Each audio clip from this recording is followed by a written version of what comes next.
അവിടെ നിന്നുണ്ടായ സാഹചര്യത്തിൽ പ്രഷർ കൂടുതൽ. ഇവിടെ ആദ്യം കാണിച്ചിടത്ത് 190 പ്രഷർ ഉണ്ടായിരുന്നു.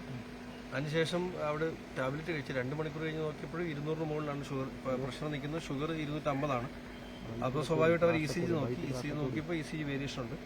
അതുകൊണ്ട് കാർഡിയോളജി കൺസൾട്ടേഷൻ എഴുതിയിട്ടുണ്ട്. ആ കാർഡിയോളജി കൺസൾട്ടേഷന് വേണ്ടി ഇപ്പോൾ മെഡിക്കൽ കോളേജിലേക്ക് മജിസ്ട്രേറ്റ് എഴുതിയിട്ടുണ്ട്. അത് സ്ഥിരമായിട്ടുള്ളതാണ്. അതൊരു ബുദ്ധിമുട്ടുള്ള കാര്യമല്ല. അത് അദ്ദേഹത്തിന് ആ സപ്പോർട്ട് കൊടുക്കണം എന്നുള്ളത് ആവശ്യമുള്ളൊരു കാര്യമാണ്. ഓക്സിജൻ സപ്പോർട്ട് എന്നുള്ളത് അദ്ദേഹത്തിന് എല്ലാ 10 വർഷത്തിന് മുകളിലായെന്ന് തോന്നുന്നു. അദ്ദേഹത്തിന് അത് ആവശ്യമായിട്ട് കാര്യമാണ്.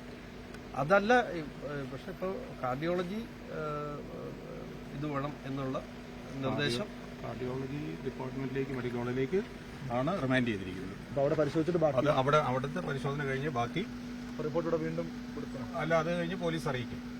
അവിടുന്ന് റിപ്പോർട്ട് വരും. ഇപ്പോൾ മെഡിക്കൽ എക്സാമിനേഷൻ നമ്മുടെ ആവശ്യമല്ല. നമുക്ക് അതിനകത്ത് ആവശ്യപ്പെടാൻ അവകാശമില്ല.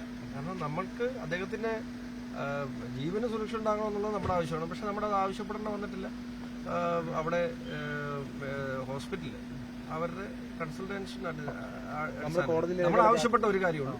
അദ്ദേഹത്തിന് ഈ ആർട്ടിഫിഷ്യൽ ഓക്സിജൻ സപ്പോർട്ട് ജയിലിൽ കൊടുക്കണം എന്നുള്ള അതിനുള്ള സംവിധാനം ജയിലിൽ ഉണ്ടാകണമെന്നാണ് നമ്മൾ ആവശ്യപ്പെട്ടത്. അപ്പോൾ കോട്ടയം മെഡിക്കൽ കോളേജിൽ തന്നെ തടവുകാർക്കുള്ള സെല്ലുണ്ട്, അവിടെ ആകാം പക്ഷേ എനിക്കറിയില്ല. അതിനെ സംബന്ധിച്ചൊക്കെ അത്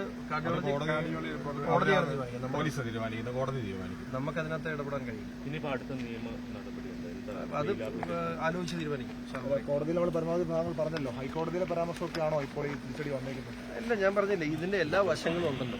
ഇപ്പൊ പറഞ്ഞ പരാമർശങ്ങൾക്കൊക്കെ എല്ലാ വശങ്ങളും ഉണ്ട്. അതൊക്കെ ഇനിയുള്ള ദിവസങ്ങൾ വിശദമായിട്ട് നിങ്ങളെടുത്ത് അറിയിക്കും. ഈ പരാമർശത്തിനെതിരെ മേൽക്കോടതി തീർച്ചയായിട്ടും പരാമർശം തിരുത്തപ്പെടേണ്ടതാണ് എന്ന് ഞങ്ങൾക്ക് ബോധ്യമുണ്ട്. അതുകൊണ്ട് തന്നെ അത് ആ പരാമർശത്തിനെതിരെ സുപ്രീം കോടതി കോടതിയുടെ മുന്നിലുള്ള കാര്യമാണ്. അതുകൊണ്ട് പറ്റിയല്ല, ബുദ്ധിമുട്ടുണ്ടത്.